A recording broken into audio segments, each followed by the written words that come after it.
प्रश्न असा आहे की मला वाईट ह्या गोष्टीचं वाटतं एकनाथ शिंदेबद्दल की त्यांच्याच काल कार्यकर्त्यांनी ठरवून दिलं की गद्दार आणि चोर म्हणजे एकनाथ शिंदेच.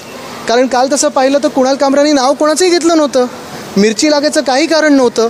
पण हे जे कार्यकर्त्यांनी त्यांच्या टोळीने ठरवलं की अरे आपला बॉस गद्दार आहे, आपला बॉस चोर आहे, हे म्हणजे काय आता त्यांच्याबद्दल विचार करायचा मला माहीत नाही.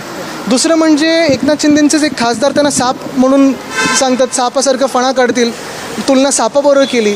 एवढी नाचक्की मला वाटतं कधी झाली नव्हती याच्या आधी, ती झालेली आहे.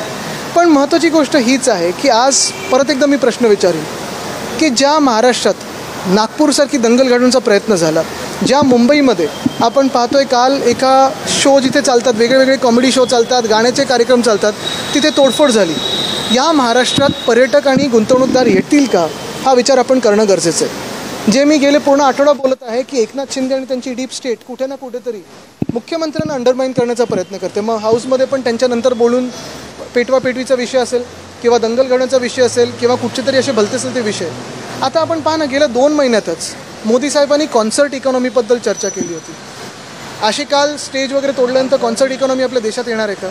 मागच्याच आठवड्यात प्रधानमंत्री मोदी साहेबांनी एका 3 तासाच्या पॉडकास्टमध्ये सांगितलं होतं की लोकशाहीत टीका टिप्पणी ही गरजेची असते, क्रिटिसिझम इज इसेन्शियल. हे त्या विचारांना धरून चालणारे एकनाथ शिंदे आहेत का?